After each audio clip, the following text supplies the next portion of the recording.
that loud in the background? Also a bit loud. Hello and welcome to another edition of the Mizzou Sports Podcast. We're live from Memorial Stadium up in the press box following Missouri's 45-16 win over Florida.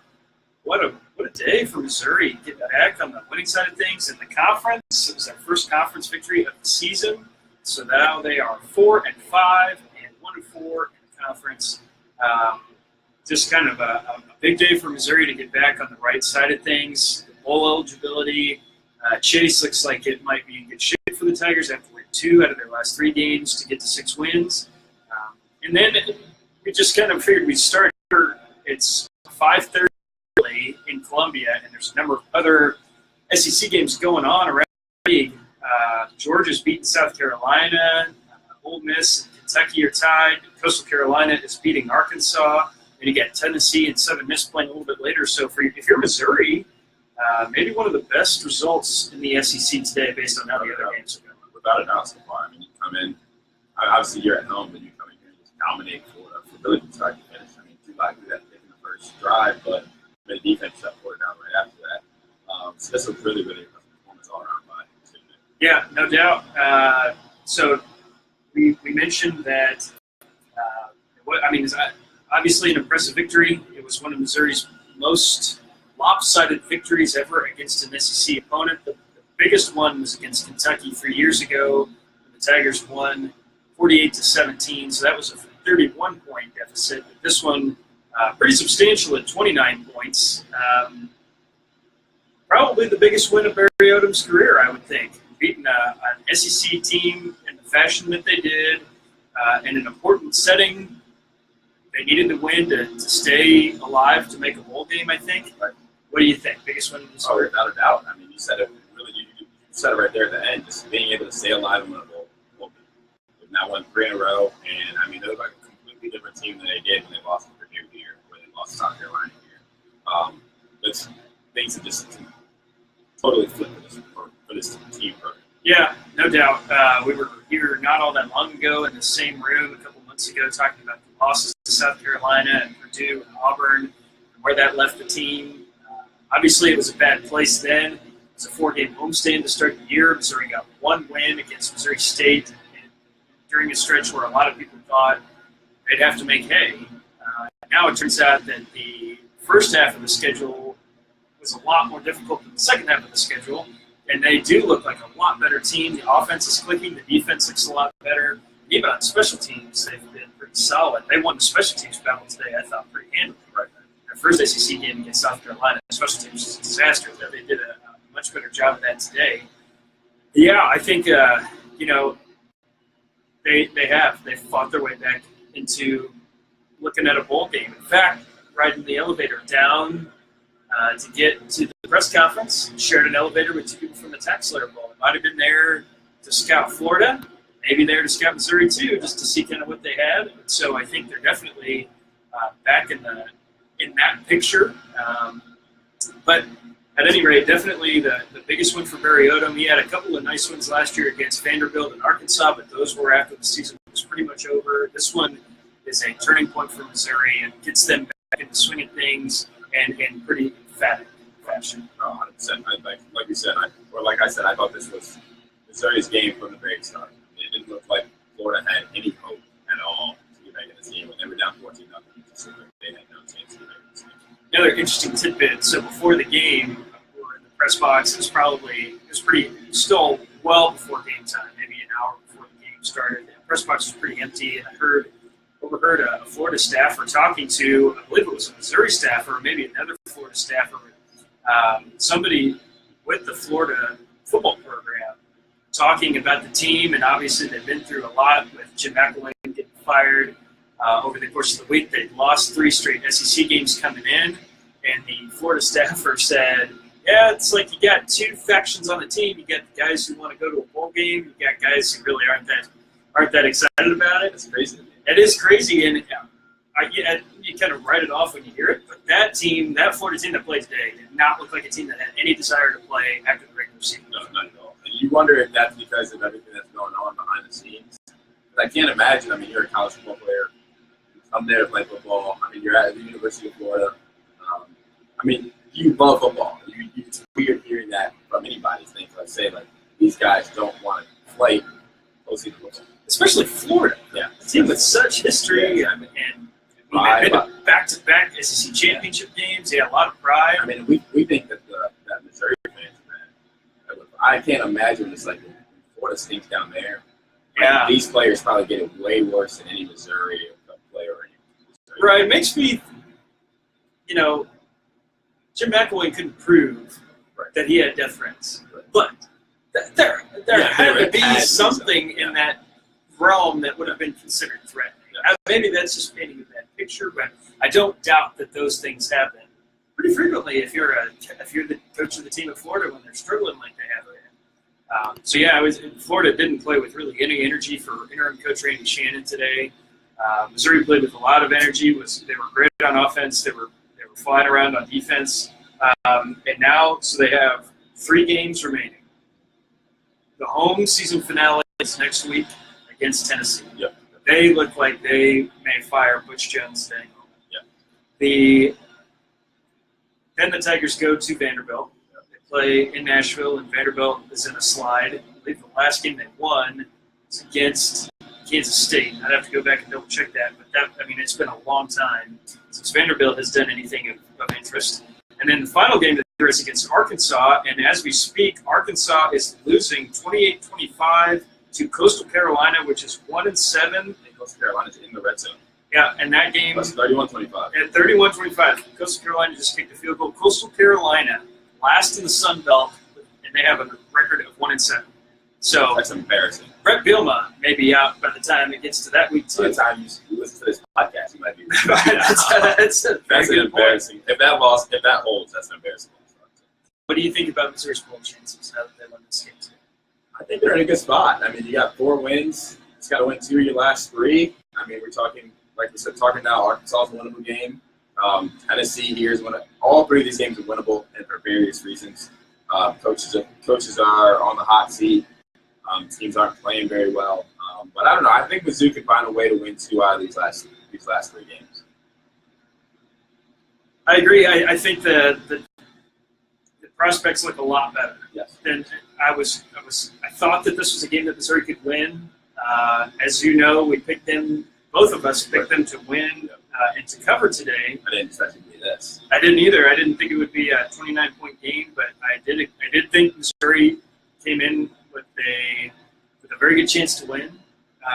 But I guess my thought was if it's a close game, I could see Missouri getting up for this game because they have a lot of momentum after beating Idaho and Connecticut. They'd get up for this game. They'd have a lot of energy, and then maybe you crash. It's been such a grind for them, and to get up for these last 3 games, it would be tough to finish out the season on a high note.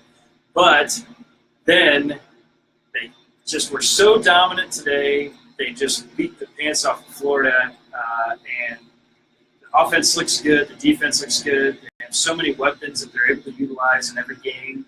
I think that they should probably be favored in their last 3 games. I would think so. I would definitely for sure, especially against Tennessee, and especially on the road to Arkansas. Maybe Vandy is a little iffy, but I say especially this.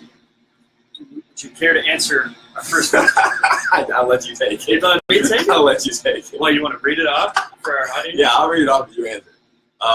Tramel Rags asks us, who is the most attractive coach in the SEC? What do you think he means attractive as in job he's done or physically attractive? Maybe Tramel can clear that up. Yeah. It's kind of a vague question. Although I'm not sure if I want him to clarify it. But go ahead and clarify it. So Danny will answer it if you clarify it. Yeah, that's a good point. I will. While we're waiting for Tramel to get back to us on that. Yep. The running backs for Missouri were a huge part of the game. That was really the direction they wanted to go from the start. They wanted to utilize Ishwitter and Larry Roundtree, and they did. And both of them had a huge game. That was pretty much what won the game, or at least gave Missouri a cushion in the first half. Altogether, Missouri ran for over 200 yards. Ishwitter and Larry Roundtree both finished with 83 yards rushing. Larry Roundtree, the freshman, had 3 rushing touchdowns. So he was. Both him and Ish were very good. Yeah. Were you surprised that was the direction that Missouri went, just considering how their last 2 games went? See, and we've talked about this. I think that's when Mizzou is at their best offensively. It's when they're getting the ground game going with Ish. And when I said it originally, it was Croc. But Ish and Roundtree, I think both of them can do it as well. But I was surprised how one-sided it was, especially in the first quarter. I mean, it was like a 3-to-1 ratio of rushing attempts to passing attempts. Yeah, it was by the second half, or at the end of the first half, they had run the ball 29 times and thrown it 11. Yeah. So yeah, it was almost 3-to-1, and I was a little surprised too. I figured Drew Lock had been playing so well that they would just continue to ride that hot hand. But what they did really worked out. You could tell that in the first half, their ability to run the ball really opened things up, because by the third quarter, they were starting to hit Emmanuel Hall, Jamon Moore. They got the touchdown was to Kendall Blunt, which was an incredible catch. That was an incredible catch. That was just utilizing a good matchup in the red zone. Yeah. And so, by the end of the game, they were able to really utilize the momentum that they had in the running game, because Florida had committed so many to stopping that. We have talked about that, but that seems to be when Missouri's offense is playing its best. In the last couple of weeks, they haven't really relied on it that much. It's been good, but it wasn't really like the key to their success.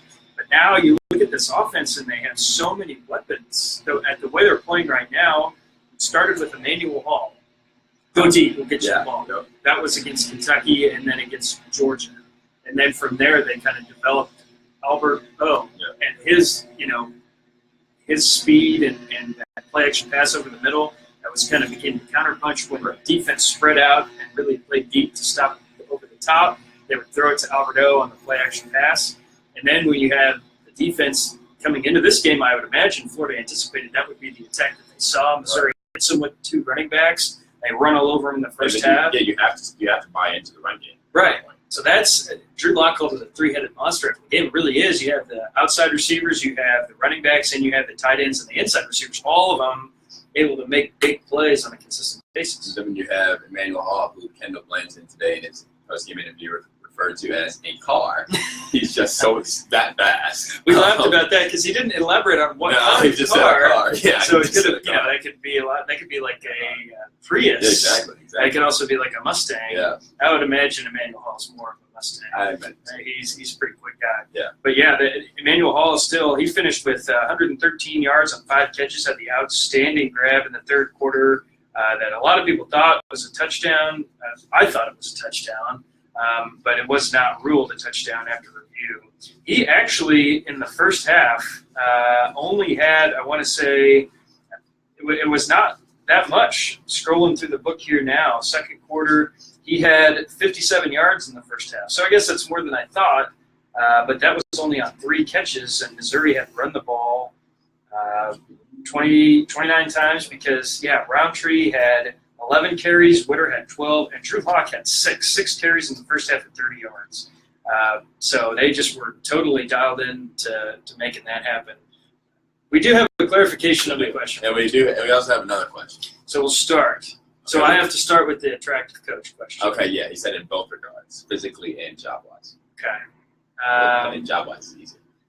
Yeah, Nick Saban, obviously. Yeah. That's the most – and I wonder – if you take away who's coaching where, the most attractive job in the SEC, if that would still be Alabama. I would assume so. They have the most resources out of everybody. Right. But the the level, if you're a new coach going in, the level of success and expectations has been so high. Yeah. If that you would don't be like, do it. Yeah, walking into the Lions den, just like you better perform. Yeah. We expect to be in the playoff every year. We expect the national championship every year. Right. If you don't do it, we're going to get you out of here. Exactly. So now I'm thinking of trying to picture all these different coaches in my head. You got it. Thinking definitely not Brett Bielema. No. He's bottom. Yeah. Bottom of the list. Sorry, Brett. Yeah. I know you along with Jeff Goodman and all these other people we mentioned listen to our podcast as well. Sorry, Brett. I only might have lost a subscriber.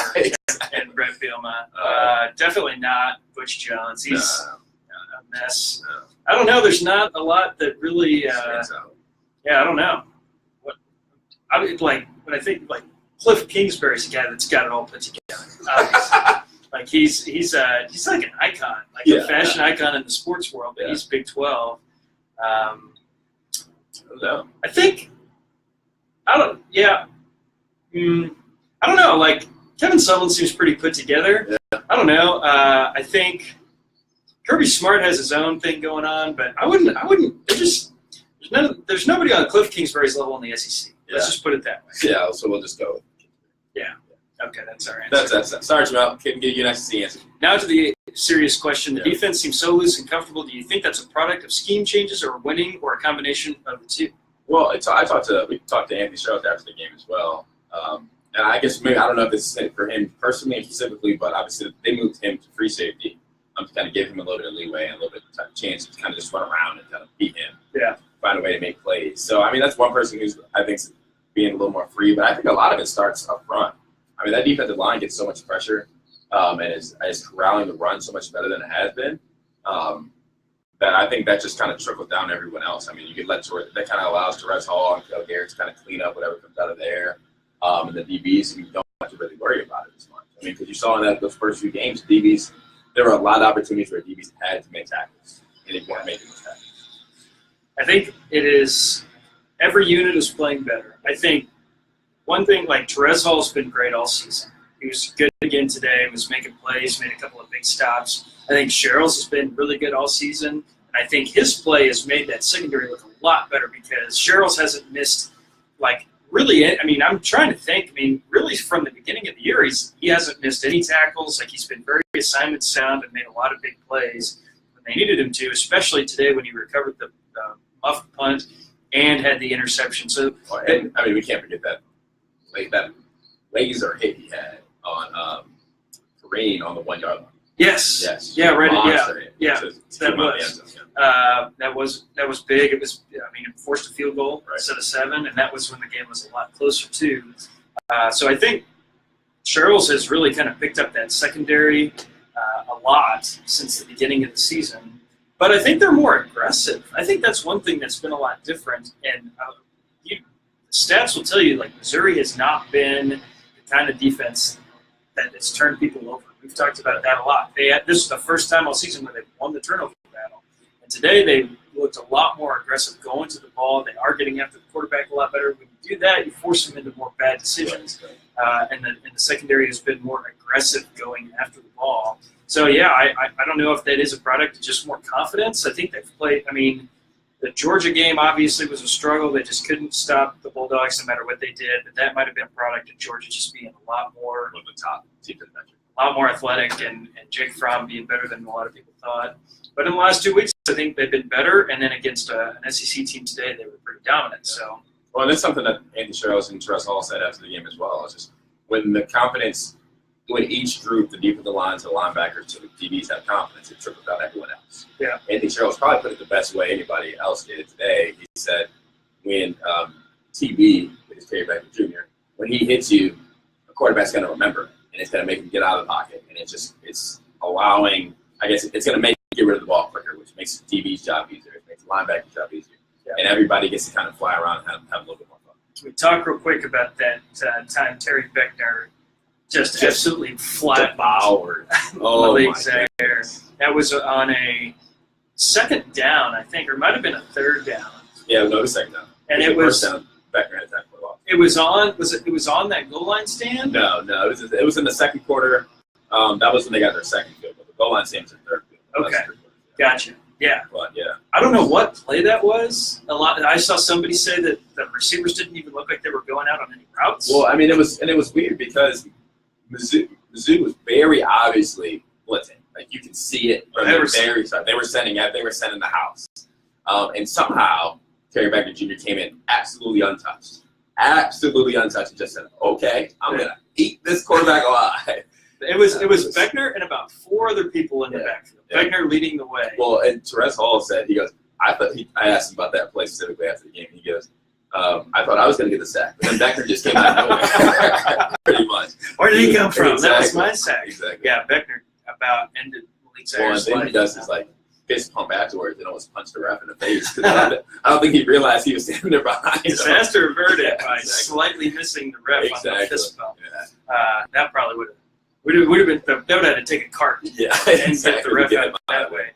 Yeah, that was a big play. Just kind of like Mizzou seemed to have a lot of those momentum, defining plays. Plays they weren't getting earlier. Exactly. Yeah. it felt like they weren't getting any of them. Yeah. And now it feels like they're getting a lot of them. Yeah. And when they needed a play, they got it. They got big plays from Emmanuel Hall. They got big plays from Ish Witter. Yeah. Converted on a ton of third downs today. Yeah. I don't even know what that stat was, but it felt like every time Mizzou really needed to make something happen, they only punted twice today. Yeah. Trying to find it. And one led to a touchdown. Yeah, third down conversion, Mizzou was 7 of 11. That's fantastic. Yeah. And Florida was 5 of 13. So with that, you usually win games. Yeah. So I guess one of the things I wanted to ask about in the press conference, I didn't really get to it, although Barry Odom did kind of touch on it a little bit, was that what we were just talking about. So you had a team that was 1-4 after, they were 1-5. They were 1-3 after the homestand, right. And they were 1-5 after losing to Kentucky and Georgia. And just everything seemed to be going wrong. Even in the game they played well against Kentucky, they couldn't seal the deal. Georgia, they played really well in the first half, but couldn't keep pace in the second half. You're down in your luck. You're looking at a season with maybe a coaching change. That started to build some steam. A bowl game seemed totally out of the question. Right. Yeah. But now you have a 4-game stretch, I guess a 3-game stretch, Idaho, Connecticut, and Florida, where everything has gone right. The offense has played great. The defense has played a lot better. How do you balance that? I mean, I think the coaching maxim that goes along with that is you're never as good as you think you are, and you're never as bad as you mentioned, which I think is probably true. But if you're a coach, how do you reconcile those things? You want to build on that positive momentum, but at the same time, you don't want it to feel like it's going to be that easy every time. And I was always curious about that too, because I mean, do you go back and remind them how bad they were Purdue? Like you want them to be confident, right? You want them to continue to get better. So I don't know. It's one of those weird. I guess the good coaches know how to balance it. The great coaches know how to balance it. It's probably a good thing that we're not coaches. We don't know. I don't know. It's interesting for sure. And it's been. I think maybe part of it is that Barry Odom, after the Connecticut game, seemed with the way he walked into the room, it felt like a loss.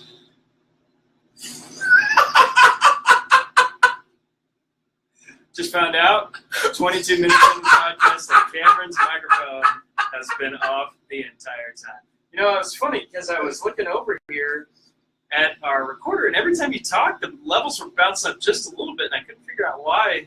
And now I realize it's because your voice is coming through my microphone. All right, well, we might have to do some creative editing. Sorry, folks. That's funny. So you said we shouldn't be coaches? I totally looked at that earlier, and I was like, that doesn't look right. And that's but you didn't do anything about it. I did that. All right. So we can't be football coaches. We also can't do a podcast. Yeah, exactly. Because I left the equipment in the office last night, and then today you brought the equipment, but did not turn the microphone on. Yeah. Oh, man. We'll figure it out, I guess. Right up, teared up there. But yes, no, we can't be football coaches. No. But what I was saying was Barry Odom walked into the room against Connecticut like he had lost the game. Yeah. Slowly, methodically. It was such a small room. He just kind of like slithered by, sat down, took a big deep breath, and then started in like, I thought we played really well today. Today was kind of the same thing. Came in really slow, stood up there for a second, didn't look that excited, didn't look that, impressed. I mean, he said was, I'm happy. I want my players to know that I'm happy. But at the same time, I'm really anxious to get started on the next game. Right.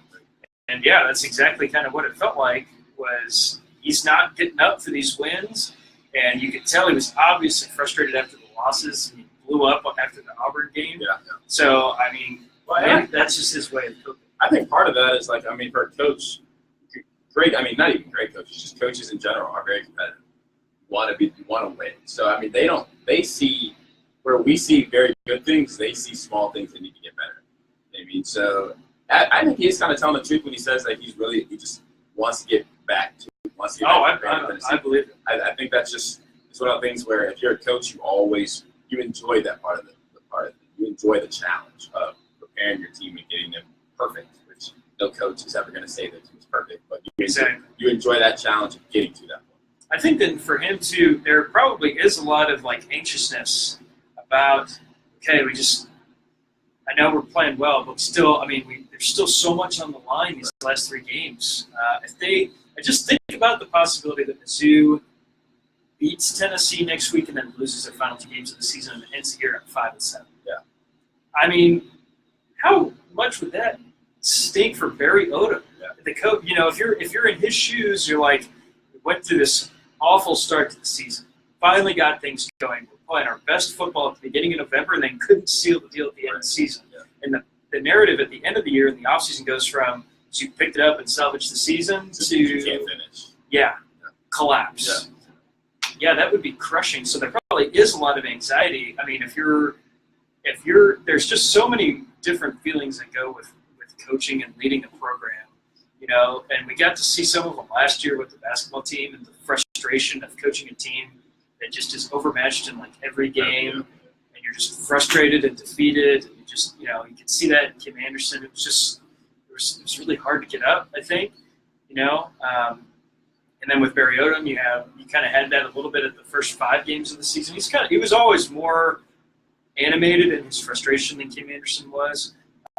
But like now you're in a position where you have this anxiety and everybody else is excited because the team's playing better. But for you, all you see is we have to get there. We absolutely have to get there. Yeah. I agree with you 100%. One other thing, so we talked a little bit about Anthony Sherrill's playing better. Missouri winning the turnover battle for the first time all year. Drew Lock, 15-20. He did have the interception on the first drive, but he threw for 228 yards and 3 touchdowns. So he wasn't blowing up the stat sheet like he did in the 4 weeks prior, but still that compared to – it was very efficient compared to his last 2 games against Florida. Last year's game against Florida, abject disaster. Passed for – I think he was 4 of 18 for less than 40 yards and 2 interceptions, both of them returned for touchdowns. I don't even know where you go from that performance as a quarterback. It's hard to go down from there. Yeah, that's got to be the worst. He had some throws that were absolutely on the money. Yeah. I mean, you're talking about the pass to Emmanuel Hall that was rolled down at the foot. The deep pass to J. Mom was absolutely on the money. Yeah, it was really good. He has some really good throws in there. Yeah, he has. He's looking a lot more confident. It looks like it looked today like his burden was eased. Like he knew he didn't have to carry the team. He was okay with handing the ball off, obviously. He was comfortable running with the ball. And then when he had to make throws, he did. And Drew Lock completing 75% of his passes, that's a Drew Lock that we haven't seen at all. And that's Drew Lock. That's who he wanted to be coming into the year. Like he said, he wanted to raise his completion percentage. And even when he was playing better, he wasn't completing 75% of his passes. Yeah. So, yeah, that's a big step for him. And I think that's what setting up a run early does. I mean, I think that gives him confidence. And I don't think Drew Lock's one of those people players where he's going to throw a pick and he's going to be down on himself, or like he's just not that guy. I don't think. And Kendall Bland said after the game, like Drew just kind of makes a mistake, just kind of strikes it off. That's what really good quarterbacks do. Yeah. But I do think that they need the run game to kind of get him going. And because it doesn't put so much pressure on his shoulders. You're not going out there telling him, go throw 6 times his drive and get us in the end zone. Yeah, exactly. Yeah, I think definitely. And fun fact about this game, it's 3rd straight game which Missouri has turned the ball over on their first drive. They threw the interception against Idaho, had the bad snap over Corey Fatoni's head against Connecticut, and then picked today in the end zone. Which was just a weird play. Yeah, it looked like the wires got crossed. Yeah, I mean, it almost looked like it was a miscommunication between Emmanuel Hall and Drew Lock. But like even then, I don't remember who the receiver in the end zone was. Jonathan Johnson, which Drew Lock said that's who he was throwing. He was throwing to Jonathan Johnson. Okay, then he just overthrew. Yeah, it was a bad read and a bad throw. He threw into double coverage and way over Jonathan Johnson. It was just like hit the DB right in the stride. Yeah, and so but I think what Drew Lock said, and you have to agree with them because they've won all 3 of those games in convincing fashion, is that they haven't let that dictate the rest of the game. In all 3, they've come right back, and the offensive lead, I'd have to look this up, but I'm pretty sure they scored on the second drive in every game, maybe a touchdown. And, so they really haven't been – rather have it happen in the first drive than the third quarter or the fourth quarter. Right, yeah. So they've been able to bounce back from it a little bit better in recent weeks. So we've talked about a lot of things. We've talked about running backs. We've talked about Barry Odom. We've talked about bowl games. Is there anything else about this matchup that you want to touch on? Oh, I don't know. I think you kind of touched on it. It's just a dominant game from Mizzou from start to finish. I thought this is by far their best game of the year, and I think it needed to be. I thought they came through like they had to. One more thing: 49,154 people. That's awful. Not good at all. And it looked really bad about 15 minutes before the game. It did fill up a little bit more by the end. I think you get more people here next week. So next week, Friday night, Mizzou opener. Iowa State, which a sold-out Mizzou arena. Yeah. And you imagine some of those people staying down to the football game. Yeah. I think there'll be a much bigger crowd here. Next week it's going to be crazy. It is. And we talked about it before this game even kicked off. Can you imagine what it's going to be like here if Mizzou beats Florida? Right. Columbia's going to be going nuts. Right. Almost like it's homecoming. I agree. And I was skeptical at first. Our friend Andrew Kaufman, we're talking before the game about if Mizzou wins, if they're going to draw a bigger crowd. Andrew Kaufman is the eternal optimist. He's optimistic about everything in the entire world. Yes. And he says if Mizzou wins, I bet they get 60,000. Yeah, that See, and I would agree with you before the game. 60,000? 60,000. They haven't done it since 2016. Or no, 2015. Right. It's the last time they had 60,000 at a game. I think it'd be tough, but I think that this was a convincing enough result. There are going to be people next week that maybe buy back in. I don't know. I didn't think it. 10,000 were? Maybe. I don't know. I mean, there were 54 and 55,000 people at the beginning. That's what I'm thinking. You're getting back around what it was in the units. 54, 55,000. But 60,000 is a lot of people. It is, and maybe this isn't fair. It didn't used to be. Right. Exactly. It used to be not that many. Yeah. In 2014, 60,000 people would have been a disappointing draw. Right. So I don't know. Maybe they don't get there. I think it's possible now, and maybe they do, and they fudge a little bit on the numbers to get there. But I think there'll definitely be a better crowd next week. It's the home season finale, so it's the last football game of the season. Yeah. They're playing at night, so if you play the next day right after the basketball game, you might get people to So maybe you still will have both, but it's just it's going to be wild. It's going to be a fun weekend in Columbia. Exactly. If you're a Mizzou fan, next week it's going to be a ton of fun here in town. Okay. You're going to be at the basketball game. You're going to be our lead guy at the basketball game. I will. You'll be there with me. I will. Yeah. We'll obviously do a Facebook Live this week. A Facebook Live from the basketball game, and then another Facebook Live from the football game. Just get you all the Facebook Lives you need. Yeah. We are the go-to place for your post-game Facebook Live. Tired of seeing our faces? Yes. Hopefully Cameron will turn on his mic. I might. Maybe. Yeah, we'll take baby steps. Okay.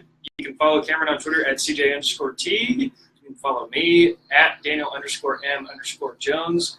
You can follow us on Facebook. You can subscribe to our podcast on iTunes. Read all about the game in the Columbia Tribune or on the website. Cameron will have a sidebar. I got a gamer. We'll have a notebook.